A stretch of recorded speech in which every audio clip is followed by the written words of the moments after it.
Halo pemirsa, dimanapun berada, dari Sabang sampai Merauke, dari Miangas sampai Pulau Rote. Apa kabar Anda? Kami berharap Anda sekeluarga tetap dalam keadaan sehat, sejahtera, dan selalu berbahagia. Sebagaimana kami berdua selalu berbahagia. Saya Doni The Kaiser. Dan saya Don Bosco Slamun. Kami berdua double Don, jumpa Anda dalam program Doncast hanya di Nusantara TV. Bang Don, sehat Bang Don? Iyalah, Pertanyaanmu berulang-ulang. Habis dari Labuan Bajo, asik lah ya. Yang penting katanya hidup itu harus bahagia Bang ya. Pemandangan di sana itu saya kasihlah ke beberapa teman center. Betul. Bilang healing. Iya, enggak, itu setiap Bang Don ke Labuan Bajo itu menambah kesenjangan keirian kami. Itulah namanya Nusantara kan. Betul. Tadi bilang dari Miangas sampai Pulau Rote. Betul. Tapi pada waktu kita sedang sibuk dengan dunia newsroom, Abang juga keliling beberapa daerah. Ada beberapa aktivitas yang dilakukan oleh para purnawirawan TNI, Bang. Iya. Ya, Abang pasti tahu lah ya. Iya, saya juga baru sibuk tadi malam sampai pagi tadi menghubungi beberapa di antara Jenderal-jenderal itu. Ya. Mau konfirmasi atau gimana nih? Ya mau nanya, ada apa sih di balik ini? Tetapi kan kita harus konfirmasi ke ahlinya. Betul. Makanya kita hadirkan Kita edisi Doncast kali ini spesial karena kita menghadirkan dua tamu istimewa, ya, baik dari dalam maupun luar studio. Yang satu di luar Jakarta, biasanya di luar negeri, tapi yang dekat dulu sebelah kanan ada Wawan Purwanto, peneliti dan pengamat intelijen. Selamat bergabung Pak Wawan, apa kabar? Terima kasih, alhamdulillah. Long time no see. Iya, Mas Wawan masih seperti dulu. Seperti yang dulu. Ada juga lagi yang seperti dulu tidak berubah. Tidak berubah, tapi makin muda. Gayanya, iya makin muda ya kan. Makanya mandi. Kita juga sudah terhubung dengan Prof. Koni Rahakundini, Bakri, pakar militer. Prof. Koni, apa kabar? Kabar baik, terima kasih, selamat siang. Mbak Koni lama tidak jumpa. Sebetulnya kita pingin berdua saja di studio, tetapi kemudian ternyata bepergian terus. Iya, oke. Siap, maaf sekali. Baik, kita langsung mulai diskusi berempat ini, Prof. Koni, Pak Wawan ya. Bang Don, sudah ada kabar dari para jenderal yang dihubungi nih, sejarah Japri nih. Kita pengen tahu nih. Jadi tadi malam itu saya bicara dengan seorang jenderal yang juga politisi sebetulnya. Oke, inisial? Yang nggak mau disebutkan namanya karena kalau saya buka begini dan saya minta namanya disebut karena sama-sama kelompok purnawirawan, nanti itu rame. Nanti rame, benar. Gitu. Jadi malah kita mau ramein ini nih. Merasa tidak nyaman, tetapi saya kira Mbak Koni juga tahu cerita itu. Karena pertanyaan saya adalah apa sebetulnya yang terjadi sampai jenderal-jenderal itu membuat statement. Iya, iya. 8 butir, satu diantaranya itu kembali ke Undang-Undang 45, itu butir pertama. Sementara yang ke-8 itu ganti wapres. Di tengah-tengah yang lain begitu. Iya. Kita mau dapatkan konfirmasi dari Mbak Koni dulu kan. Oke, silakan, Prof, silakan. Oke, terima kasih Pak Don. Gini ya, pertama saya mau meluruskan dulu karena kita nggak bisa membahas isu apa yang disampaikan oleh para purnawirawan dengan isu pernyataan. Halo? Ya, silakan. Itu pernyataan ada statement seolah-olah ini adalah kudeta. Nah ini yang mesti kita garis bawahi dulu karena tidak terjadi kudeta dan tidak sedang terjadi dan tidak sedang menuju kudeta gitu. Karena menurut saya para purnawirawan ini hanya menjalankan panggilan konstitusional dan moral. Mereka ini ada sekitar berapa ya? Saya tadi hitung. Itu banyak itu. Lebih dari 100 ya? Salah baca ya. Kalau dia bilang 103 jenderal, 73 laksamana, dan seterusnya. 241 bintang 4. Artinya terdiri dari 103 jenderal, 73 laksamana, 65 marsekal. 241 tambah 291 kolonel. Menurut saya, justru militer itu sangat dimungkinkan untuk berperan sebagai penjaga moral bangsa. Dia itu tidak berniat mengambil alih kekuasaan, tidak sama sekali, tapi memberi tekanan kepada secara politik etik. Jadi sekali lagi bawahi ya, memberi tekanan pada politik etik bukan tekanan militer, dan sekali lagi dia menjalankan posisinya sebagai pelindung demokrasi. Nah, kalau sampai ada tuduhan kudeta, karena ini menurut saya harus diluruskan sama sekali dulu supaya masyarakat nggak bingung. Masyarakat harus paham kudeta itu artinya apa. Kudeta itu bisa dianggap kudeta jika misalnya Panglima TNI atau Kepala Staf itu menggerakkan pasukan tanpa izin perintah politik baik dari Presiden maupun DPR, ya kan? Kemudian memberi ultimatum langsung. Panglima aktif nih, saya ngomong soal Panglima aktif. Kemudian bisa juga komando teritorial, yaitu Pangdam, Danrem, gitu, Dandim, itu langsung mengarahkan pasukan ke wilayah yang untuk diduduki, misalnya menduduki kantor Wapres, nah gitu kan, atau bagaimana membangkang perintah yang secara konstitusi menyatakan mereka sesuai kepada rakyat. Kemudian bisa juga dilakukan oleh Kopassus atau pasukan khusus, mau Kopassus, Pas Pampres, Denjaka misalnya kan, Marinir, Postrat. Bagaimana dia kemudian menguasai pusat-pusat kekuasaan. DPR diduduki, Istana diduduki, TVRI diduduki, atau media-media lain diduduki. Dan kemudian dia menyandera atau menangkap pejabat sipil.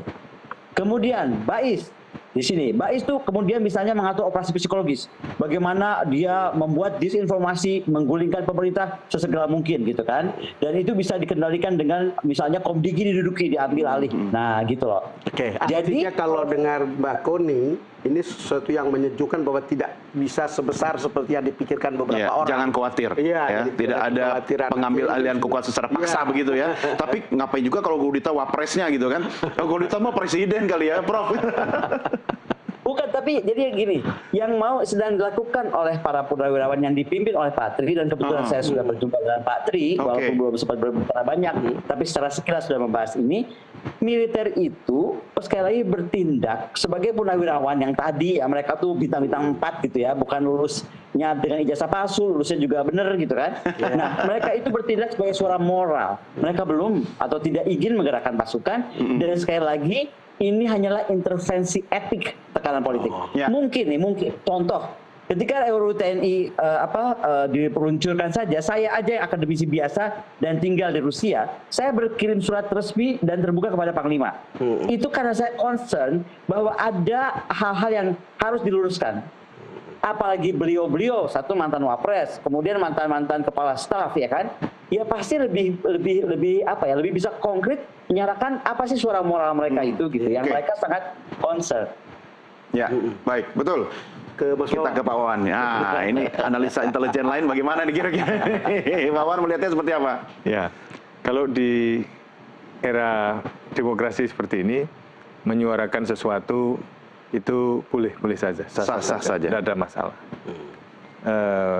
Sebagai masukan atau kritik, saran atau untuk evaluasi, tapi kita juga menghargai senior lah, apa yang dikatakannya. Namun semuanya tentu juga ada evaluasi, apakah ada pelanggaran yang dilakukan oleh Wapres. Sampai saat ini kan belum ada pelanggaran yang dilakukan. Oleh karenanya, apakah sudah layak tanpa pelanggaran lantas diturunkan. Nah, itu yang pertama digarisbawahi. Kemudian mekanismenya tentu lewat DPR. Ya. DPR kemudian ke MPR, itu pun juga dengan disetujui dari 2/3 yang hadir. Kemudian juga ke MK untuk diverifikasi apakah ada pelanggaran-pelanggaran yang itu. Nah, disitulah yang nantinya DPR maupun MPR ini bersidang untuk mengambil langkah-langkah lanjutan. Nah, ini tampaknya masih jauh dari situ. Dan selama ini masih jauh lah.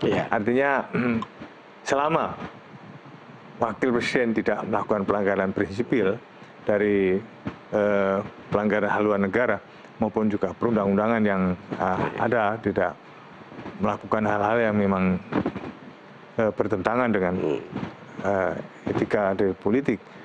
Nah, ini menurut saya semua masukan tadi sebagai masukan-masukan berharga. Saya ketemu dengan purnawirawan, lalu kemudian juga dengan politisi ngomong-ngomong soal ini. Memang sama seperti kata Mbak Koni tadi. Ini sih sebetulnya seruan etik. Kalau urusan yang soal wapres itu masih jauh. Tapi ini dibilang bahwa ini sekedar menggelindingkan bola, tetapi yang dia kepikirkan itu adalah ini bisa mengajak massa untuk bergerak. Kira-kira begitu ya. Saya tidak tahu sebab benarnya itu. Mungkin Mbak Koni punya analisa tentang itu. Gitu. Ya, gimana Prof? Oke, kalau saya kembali begini ya. Saya tuh kebetulan dalam rangka liburan ke Indonesia ini, saya dalam rangka launching buku saya. Dan buku saya udah beyond militer. Kenapa beyond militer? Karena dari luar, saya setahun tinggal di Rusia, saya melihat Indonesia ini, kalau saya boleh koreksi, mengalami unconscious gitu nation. Jadi negara kita itu sedang tidak berkesadaran. Nah, kok saya pulang atau menjelang pulang, kejadianlah apa yang dituntut oleh para purnawirawan. Jadi menurut saya, kita juga mesti paham apa sih dasarnya para purnawirawan ini bicara. Kalau tadi Pak Wawan bilang bahwa belum ada yang dilanggar, betul, belum ada yang dilanggar secara hukum ketika dia menjabat wakil presiden. Tapi coba kita perhatikan, apa sih cerminan kekhawatiran? Satu, kekhawatiran atas netralitas hukum dan etika politik ke depan. Karena gini ya, bagaimanapun kita harus tahu dan harus jangan menjadi bangsa pelupa bahwa era pencalonan Gibran itu di 2024 itu syarat sangat dengan intervensi kekuasaan, terutama, yang lain boleh diignore, tapi ini de facto. Bagaimana MK bersikap saat itu ketika paman yang memimpin. Ya, dan kemudian bagaimana kritik terhadap dinasti politik. Mungkin kekhawatirannya, mungkin sekali lagi ya, saya belum bicara banyak dalam Pak Tri, baru sekilas saja. Tapi adalah bagaimana ketika dinasti politik ini terus akan dipelihara, misalnya nih, sudah ada sekarang pernyataan Gibran 2029. Apa itu nggak bikin sekalian John Ethos 2032 misalnya, atau 2000 berapa, saya nggak tahu. Jadi intinya mengancam meritokrasi dan demokrasi. Kemudian nomor 3, bagaimana tugas fungsi militer yang atau walaupun sudah purnawirawan mengingatkan bahwa indikasi penyalahgunaan kekuasaan itu harus di warning dengan tadi 1, 2, 3 itu. Nah, terutama yang paling penting mungkin kembali tadi saya singgung soal ketika saja saya membaca RUU TNI kemudian kok Panglima biasa-biasa aja ya, atau tenang-tenang aja ya misalnya. Nah, itu saya sebagai akademisi, tapi buat Pak Tri dan kawan-kawan, bagaimana dia ingin kehormatan dan marwah TNI sebagai penjaga negara, sebagai penjaga konstitusi, sebagai penjaga rakyat Indonesia itu merasa terpanggil. Dan itulah dia mengajak sikap, bukan minta, ketika minta mundur tanpa pasukan kudeta tadi, ingat ya, pasukan kudeta itu menggerak banyak hal, ya kan?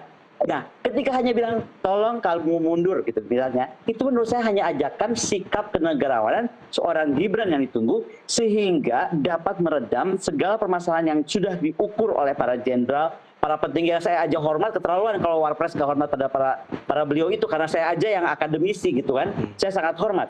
Yaitu meredam kegaduhan dan juga menjaga stabilitas.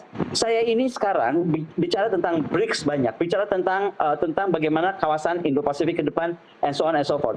Tantangan kita ke depan besar sekali dan nggak bisa bermain-main dengan Wapres yang dianggap tadi.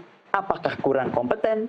Apakah secara etika tidak tepat ketika menjadi Wapres gitu loh. Tapi sekali lagi, itu adalah hak para purnawirawan.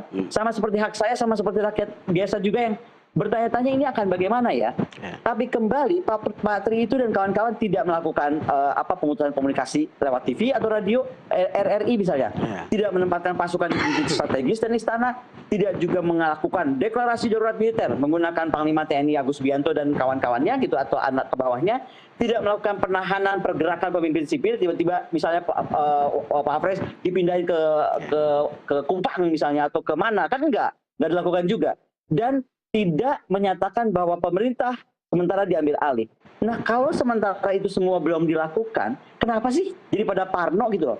Harusnya ini intervensi. Kenapa introspeksi? Kenapa ya sampai seorang purnawirawan yang begitu tokoh yang kita kenal, ya kan, dan begitu tenang, begitu damai orangnya, sampai bersatulah mereka semua ini, bukan 1, bukan 2, bukan 10, ratusan ya plus kolonel, untuk menyuarakan hal ini, dan itu harus didengar, bukan dibantah, bukan dilawan. Ya, cukup mungkin ya Dod ya, saya ingin menyampaikan fakta yang saya temukan atau yang saya dengar gitu. Kira-kira nanti mungkin bisa ada komen dari Mbak Koni maupun Pak Mas Wawan. Jadi gini, saya tanya seorang jenderal yang politisi, dia bilang sebetulnya ada semacam misleading di dalam poin-poin itu. Deklarasi ini kan ada 8 poin. Dan setiap tokoh yang ada di situ, beberapa tokoh, terutama tokoh Pak Tri dengan Pak Fadul Rozi misalnya, itu punya poin sendiri-sendiri. Dari 8 itu. Jadi bukan poin yang sebetulnya dari 1 sampai 8 Pak Tri setuju semuanya. Masing-masing bawa lah ya. Masing-masing bawa. Lalu kemudian dia bilang, misalnya Pak Tri itu dari dulu sampai sekarang itu pingin kembali ke Undang-Undang Dasar 1945 asli sebagai tata hukum politik dan tata tertib pemerintah. Kira-kira itulah kepentingan Pak Tri, kemudian dia tanda tangan. Tetapi dia tidak membantah yang lain. Yang kira-kira kemudian tiba-tiba nomor 8 itu mengusulkan pergantian wakil presiden kepada MPR karena putusan MK terhadap pasal huruf 169 huruf Q Undang-Undang Pemilu telah melanggar hukum acara MK dan Undang-Undang Kekuasaan Kehakiman. Nah, ini katanya dibawakan oleh misalnya Pak Fathur Rozi. Kira-kira ada beberapa perbedaan. Setiap mereka ini punya bawaan sendiri-sendiri, lalu kemudian ya ketika disitu tanda tangan ya tanda tangan aja. Kira-kira begitu. Itu yang saya dengar gitu. Betul. Jadi benar kata Bu Koni, sebenarnya tidak seserius seperti apa yang kita pikir. Tapi ini ada tanggung jawab. Cuman ini kembali lagi ketika saya tanya, ini ada 2 orang nih yang ngomong, begini Bang, kejadiannya begini-begini seperti yang saya bilang tadi. Coba Pak Wawan. Ya, makanya gini, ini masukan dari berbagai perorangan ataupun lantas mereka beliau-beliau lah yang bertanggung jawab untuk itu. Hanya memang tidak semuanya lantas mengerucut ke 8-8-nya, tapi memang ada seperti itu. Nah, itu kan bisa dijelaskan juga. Betul. Tapi memang selayaknya sebelum tanda tangan itu juga kita mesti baca secara detail sehingga mengerti betul apa yang ditandatangani itu memiliki konsekuensi karena dipublish. Kecuali kalau hanya internal tidak masalah. Ibaratnya perdebatan pendapat juga hal biasa. Tapi ketika ini dipublish memang ini menjadi persoalan yang bisa menggelinding. Apalagi juga di sini kalau misalnya ada penanggapnya kan begitu luas termasuk dari unsur politis. Oleh karenanya lantas juga mesti ada tanggapan-tanggapan yang bisa menjadi bola liar yang menggelinding, apalagi netizen.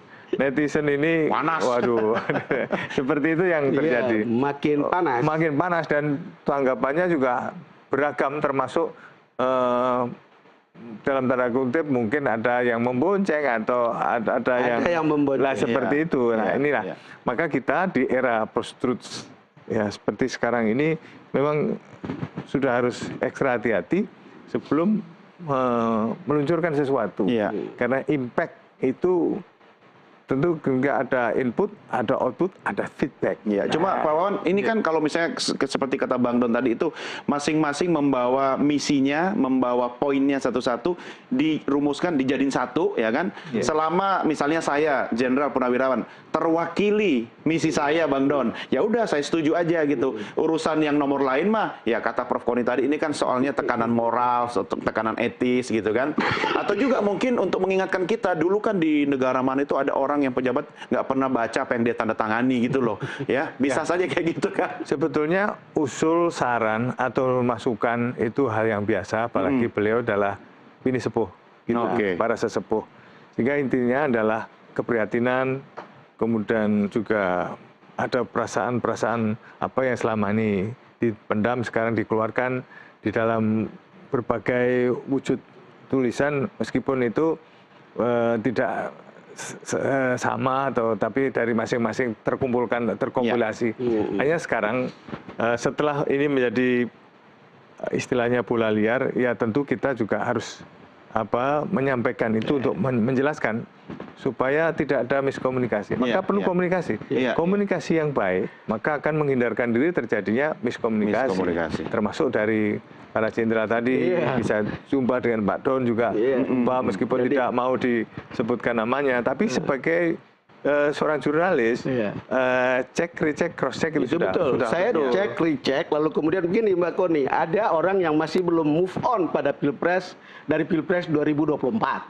Bang Don, soal move on atau tidak, kita harus move on dulu nih, kita rehat dulu nih, Prof Koni ya. Nanti habis rehat ya, baru kita ke Prof Koni. Prof, ini kan kalau sering di Rusia itu biasanya orang di sana tuh ngopi, ngeteh atau apa sih? Vodka kita. Oh, vodka. Oh ya, beda kelas ya. Kalau kita tetap ada tehnya Nusantara lah ya.